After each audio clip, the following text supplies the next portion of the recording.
कभी कभी इंसान की सबसे बड़ी कमजोरी उसकी जुबान होती है। जो हर जगह बोलता है उसे कहीं सुनने वाला नहीं मिलता, और जो चुप रहना सीख जाता है वो बिना कुछ कहे सब कुछ कह जाता।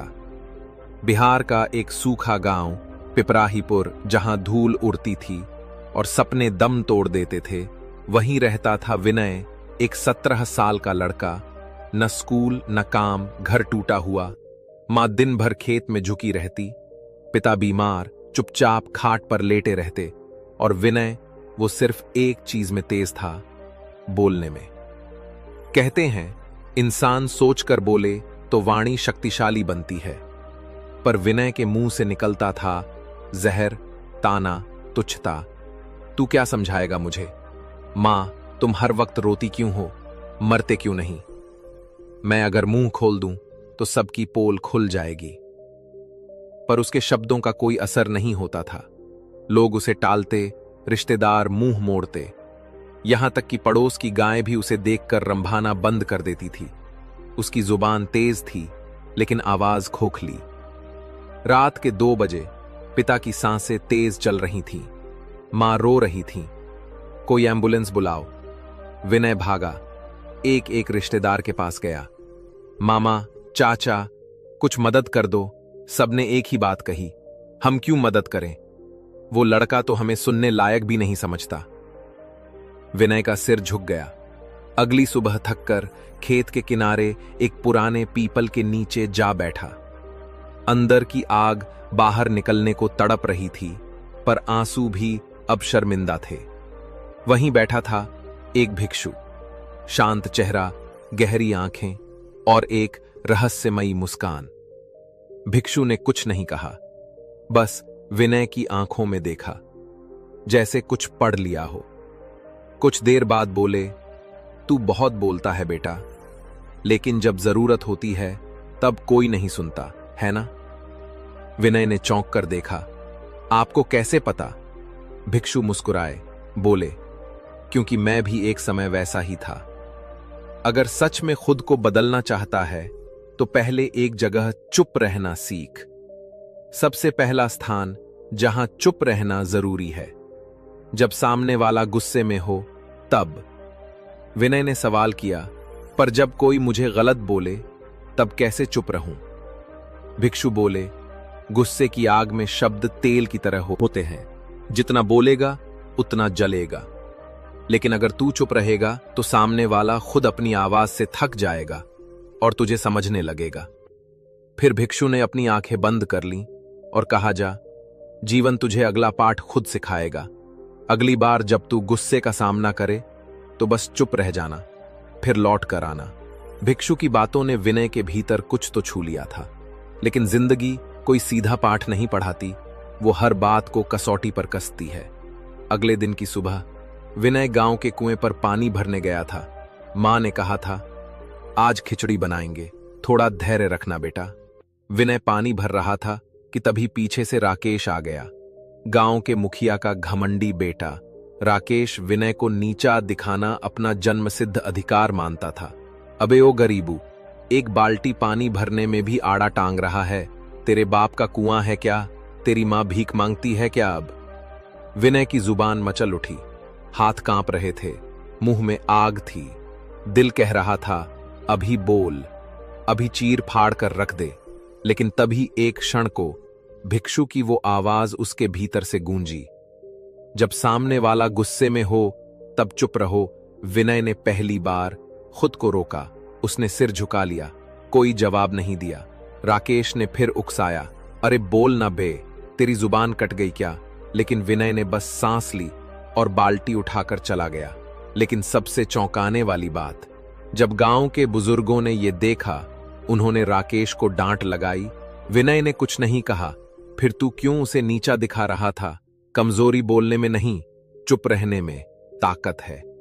उसी रात विनय फिर उसी पीपल के नीचे गया।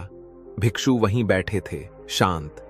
विनय उनके पैरों में बैठ गया और बोला, मैंने पहली बार किसी के गुस्से पर कुछ नहीं कहा बाबा, और सच कहूं, अंदर कुछ हल्का सा लगा, जैसे खुद से एक जंग जीत ली हो।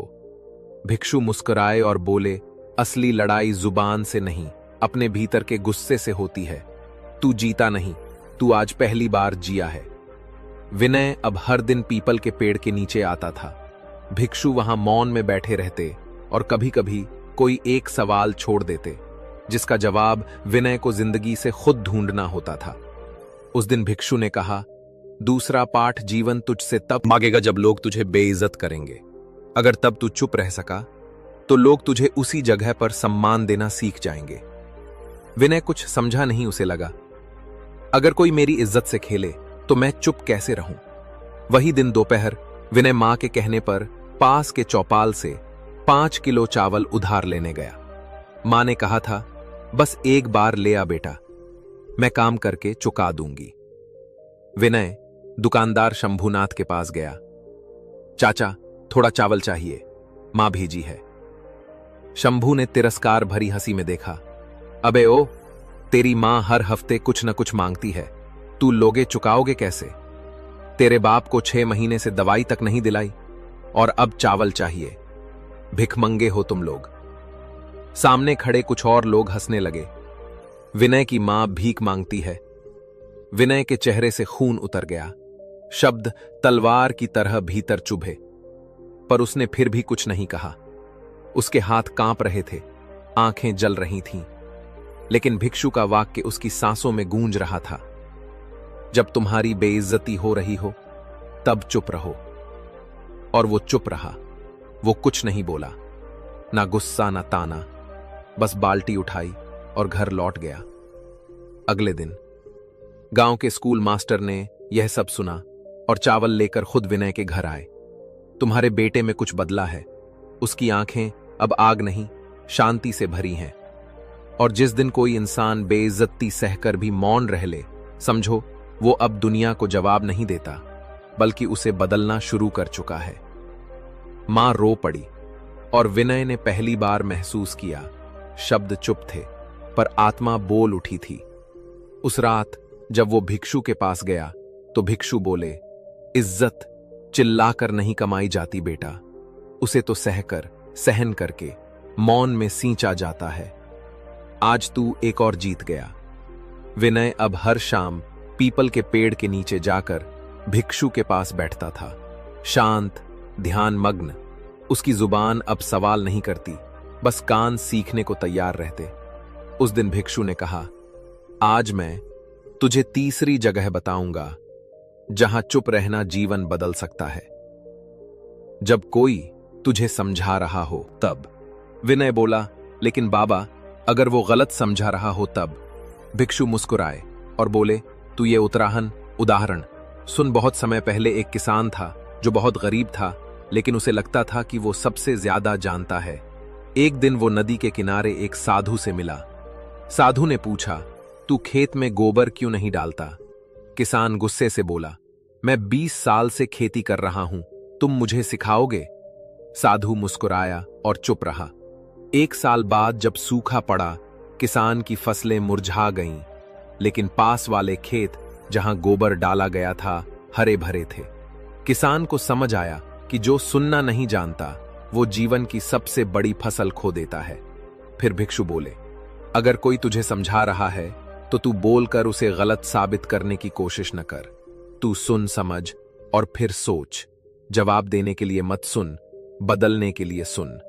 विनय के मन में ये बात गहराई तक उतर गई। उसे याद आया, कभी मां कुछ कहती थी तो वो टोक देता था, पिता सलाह देते थे तो वो ताना मारता था। मैंने आज तक सिर्फ जवाब दिया, कभी किसी को ध्यान से सुना नहीं। उस रात घर आकर मां ने कहा, कल नंदू चाचा के खेत में थोड़ा काम है, जा लेना। पहले होता तो विनय कहता, मेरे बाप का काम नहीं, लेकिन उस दिन वो चुपचाप सुनता रहा और सिर हिलाकर हां कह दिया। मां ने पहली बार आश्चर्य से देखा। उसकी आंखों में सुकून था। उस दिन आसमान में बादल थे, हवा हल्की उदासी लिए बह रही थी। विनय शाम को हमेशा की तरह पीपल के नीचे भिक्षु के पास गया, लेकिन आज वो परेशान था।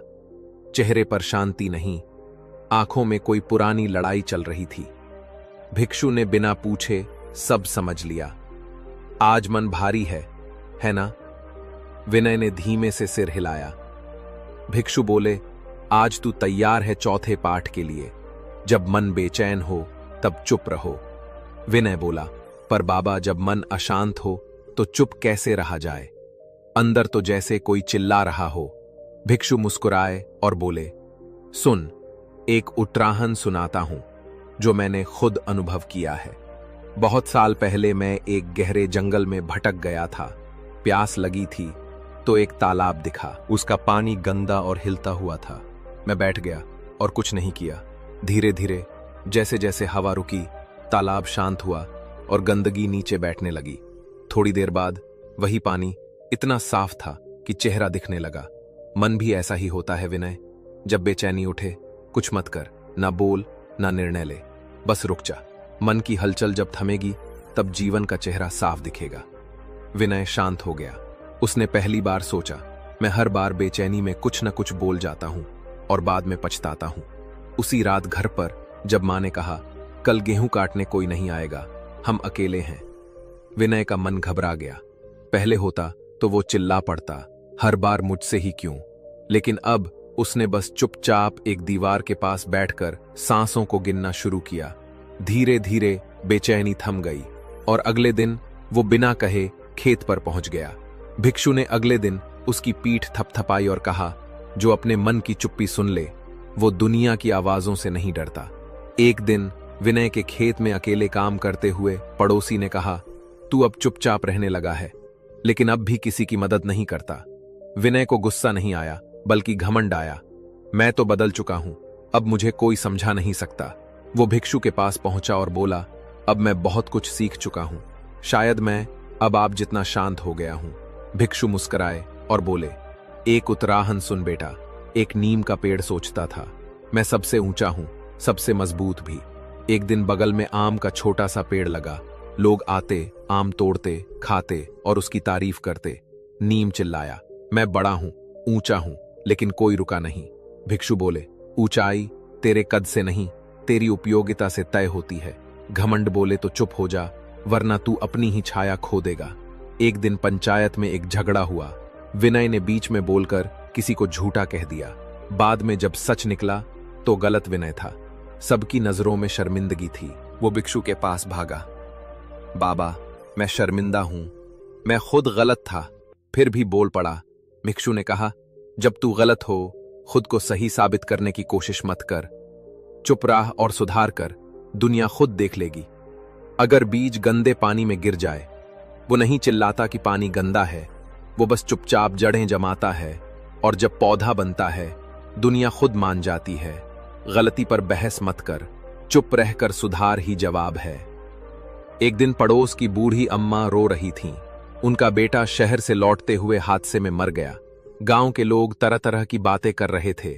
शायद उसकी किस्मत ही खराब थी, कर्मों का फल है। विनय भी कुछ बोलने ही वाला था, लेकिन उसने खुद को रोका। वो बस चुपचाप उनके पास लेट गया और उनका हाथ थाम लिया। उस दिन पहली बार विनय ने बिना कुछ कहे किसी का दर्द बांटा। भिक्षु ने कहा, दुख के समय शब्द नहीं चाहिए, साथ चाहिए। मौन ही सबसे बड़ा सहारा है। एक बार गांव में एक शिक्षक आया। विनय सबसे आगे बैठा, लेकिन बार बार बीच में बोल रहा था।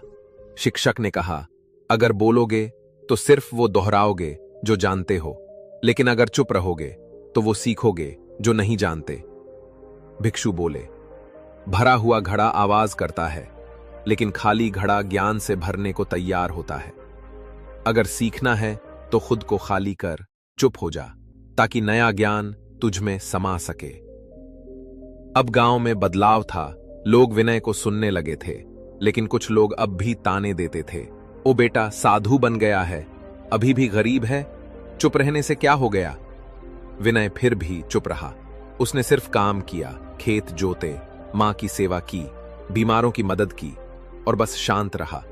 सूरज कभी खुद को साबित नहीं करता, वो बस चमकता है और दुनिया उसे खुद महसूस करती है। दुनिया अगर तुझे नीचा दिखा रही है तो चुप रह। तेरी मेहनत, तेरी शांति, तेरा बदलाव एक दिन सबसे ऊंचा बोलेगा। कुछ महीनों बाद विनय अब पूरे गांव में सम्मान का पात्र था। लोग अपने बच्चों को उसके पास भेजते थे सीखने के लिए। वो अब कम बोलता था, लेकिन जब बोलता था तो सब चुप हो जाते थे। भिक्षु मुस्कुराए और बोले, अब तू जान गया है बेटा, शब्दों से नहीं मौन से दुनिया बदली जाती है, और जो खुद को बदल ले वही दुनिया